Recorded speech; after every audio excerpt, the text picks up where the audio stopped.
Non, c'est de voir, toujours de découvrir des artistes. Mais quel type, enfin, quel angle tu prends parce que Là, t'es là- directeur artistique finalement. Ouais.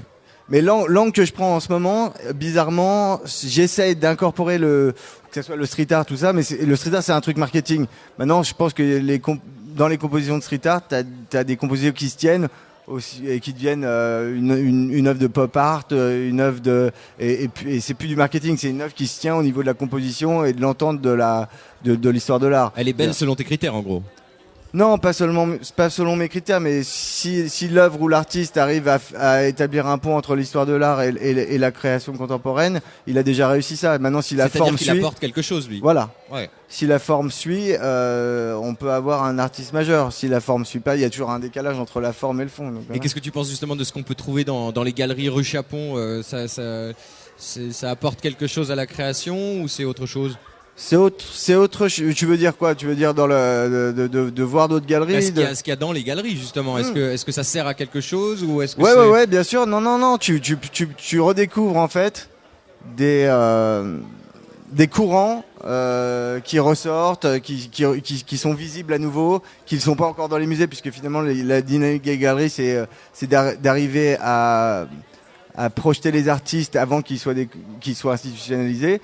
Donc dans ce sens-là, c'est cristalliser des mouvements, placer les artistes dans des mouvements et les reconnaître en tant que tels. Donc là, qu'est-ce qui t'intéresse dans l'émergence en ce moment? Moi, ce qui me touche, c'est le retour de la chair, par exemple. Je trouve ça intéressant qu'il y ait de nouveau du sang et la subversion. Mais c'est vrai qu'il y a eu une disparition du porno, par exemple, dans les foires.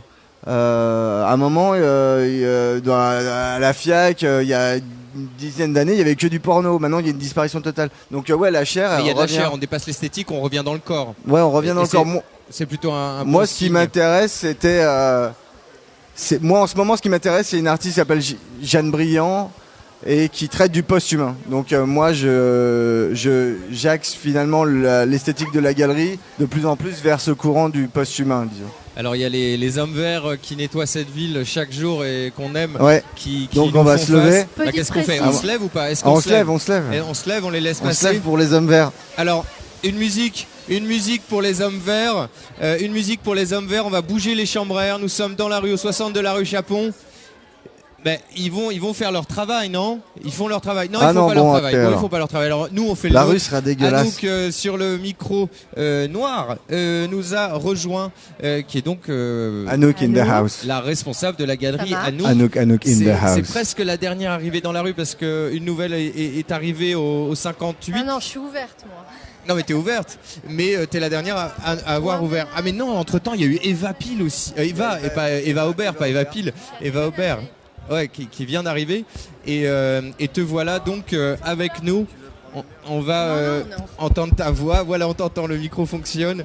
C'est la première chambraire de cette saison 2012. La prochaine émission sera le 30 juin au Palais de Tokyo. J'en profite pour le placer une première fois. 10h d'émission de 14h à minuit. Anouk, ça va? Oui. Bienvenue. Alors, merci. La rue Chapon, tu kiffes? Oui, surtout aujourd'hui. Comment ça s'est passé, toi? C'est un vrai coup de cœur, cette galerie, et c'est une vraie passion d'être galériste. Disons que c'est ma première galerie, donc il se trouve que j'ai fait plusieurs locaux. Et effectivement, non, elle avait tout ce qu'il fallait. C'est-à-dire, qu'est-ce qu'il faut pour ouvrir une galerie? Un joli espace, un joli petit espace, surtout pour la première, c'est déjà pas mal. Un loyer, ma foi, raisonnable. Hein, non, ne le dis pas. Et puis, ne dis pas ça. Si, moi je le dis. T'as un bail précaire, il paraît. D'où le fait que j'ouvre maintenant un super bel espace. Vous allez voir ça. Où ça? Le 16 juin. Où ça? Rue Chapon. Rue Chapon aussi? C'est à terminé, quel numéro? je ne plus. 47. 47. 47. C'est où le 47? C'est l'ancienne galerie de John Tevis. Ah, c'est ça, il est parti. À qui on rend hommage. John, si tu nous écoutes, si tu nous regardes. Elle a un don d'ubiquité. Qu'est-ce qui compte pour toi dans le travail de galériste? Qu'est-ce qui te touche? Qu'est-ce qui te pousse? Qu'est-ce qui te fait te lever le matin pour aller à ta galerie? Écoute, d'abord, c'est du plaisir. Quoi qu'il en soit, c'est du plaisir, être galeriste. Et puis, d'abord, avant toute chose. Ensuite, il y a quand même des années d'études qui font qu'on sait pourquoi on veut faire ça. Et la rencontre avec beaucoup d'artistes. Que tu avais eu envie de défendre, du coup. Que j'ai vraiment eu envie de défendre, mais plus que défendre, c'est-à-dire de les faire, pour certains, les inscrire dans l'histoire de l'art.